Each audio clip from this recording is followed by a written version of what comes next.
हरि ओम नमो भगवते वासुदेवाय। श्री ओम नमो भगवते वासुदेवाय।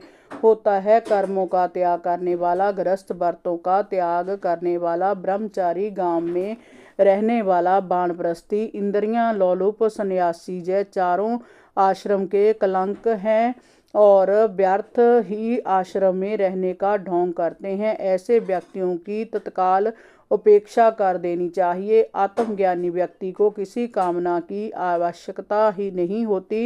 युधिष्ठिर, उपनिषदों में कहा गया है कि जय श्री रथ के समान है, इंद्रियां इसमें घोड़ों का काम करती है और इनका स्वामी मन लगाम है। शब्द आदि विषय मार्ग है, बुद्धि सारथी है, चित्त ही भगवान के द्वारा बनाई गई बांधने वाली विशाल रस्सी है। 10 प्राण इसके धुरी है। धर्म और अधर्म नाम के इसके 2 पहिए हैं और अभिमानी जीव इस रथ में स्वारथी है। ओंकार उस रथी का धनुष है। शुद्ध जीवात्मा बाण है और परमात्मा इसका लक्ष्य है। इस ओंकार के जप द्वारा ही जीव अंतरात्मा को परमात्मा में लीन कर देना चाहिए। राग, द्वेष, लोभ, शोक, मोह, भय, मद, मान, अपमान, दूसरों में गुण दोष निकालना, छल करना, हिंसा करना, दूसरे की उन्नति पर जलना, तृष्णा, प्रमाद, भूख और निद्रा जय सब जीवों के शत्रु हैं।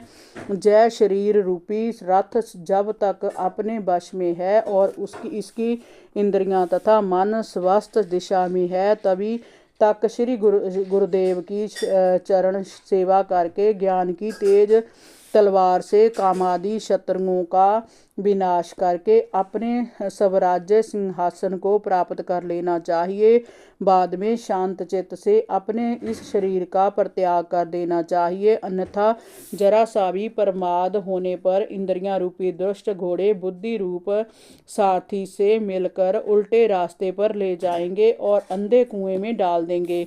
वैदिक कर्म को 2 प्रकार के होते हैं। एक तो वह जो वृत्तियों को उनके विषयों की ओर ले जाते हैं, इन्हें प्रवृत्ति परक कर्म कहते हैं। दूसरे वह जो वृत्तियों को विषयों की ओर से दूर ले जाते हैं और चित्त को शांत कर देते हैं, इन्हें निर्वृत्त परक कर्म कहा जाता है। प्रवृत्तिक परक कर्मों से बार बार जन्म मृत्यु की प्राप्ति होती है और निर्वृत्त परक कर्मों से भक्ति मार्ग या ज्ञान मार्ग द्वारा परमात्मा की प्राप्ति होती है। प्रवृत्त परक कर्मों में मनुष्य घर परिवार, जग, अनुष्ठान, संस्कार, बाग बगीचा, कुआं और प्याऊ आदि बनवाता है। इसमें मनुष्य का स्वार्थ निहित होता है, इसलिए जय कर्म अशांति के कारण होते हैं। युधिष्ठिर, गर्भाधान से लेकर अंतरिष्ट होने तक जिनके संपूर्ण संस्कार होते हैं, उन्हें दिवज कहा जाता है। वह प्रवृत्त मार्ग और निवृत्त मार्ग दोनों का अनुष्ठान करते हैं, किंतु निवृत्त मार्ग पर चलने वाले द्विज अपनी कामनाओं को शीघ्र ही नष्ट कर देते हैं। वह ओंकार के माध्यम से अपनी आत्मा का जोग परमात्मा के साथ कर देते हैं। इससे वह सीधे ब्रह्मलोक में पहुंच जाते हैं। समस्त दृश्यों के लोप हो जाने से शुद्ध आत्मा परमात्मा में लीन हो जाता है। यही मोक्ष पद है। इसे देवयान मार्ग भी कहते हैं। इस मार्ग से जाने वाला फिर जन्म मृत्यु के चक्कर में नहीं पड़ता। इस मर्म को जो जान लेता है, वह शरीर में रहते हुए भी मोहित नहीं होता।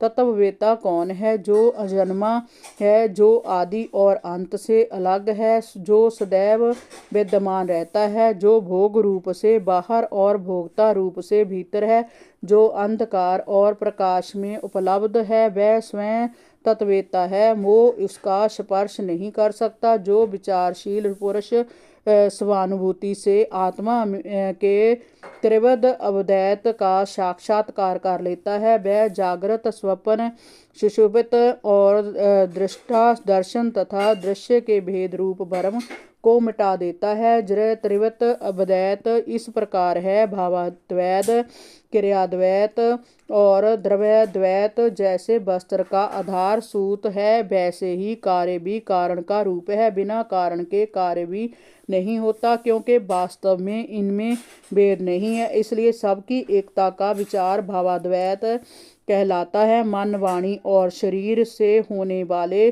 सारे कार्य स्वयं परब्रह्म परमात्मा ही हो रहे हैं, वे उसी में लीन हो जाते हैं। इस भाव से समस्त कर्मों को उनमें समर्पित कर देना क्रियाद्वैत कहलाता है। स्त्री और संतान आदि सगे संबंधी एवं संसार के समस्त प्राणियों के तथा अपने स्वार्थ और भोग एक ही है, उनमें अपने अपराय का कोई भेद नहीं है, इसलिए इसे द्रव्याद्वैत कहा जाता है। युधिष्ठिर भगवान के प्रति भक्ति रखने वाला गृहस्थ वेदों में दिए गए नियमों के अनुसार ही भगवान श्रीहरि को प्राप्त कर पाता है। जैसे भगवान श्री कृष्ण की कृपा से तुमने अनेक विपत्तियों का सामना किया, बिल्कुल वैसे ही और उन्हीं की चरण सेवा से समस्त भूमंडल को जीतकर बड़े बड़े राजसूय जग किए हैं। हरि ओम नमो भगवते वासुदेवाय। श्री ओम नमो भगवते वासुदेवाय।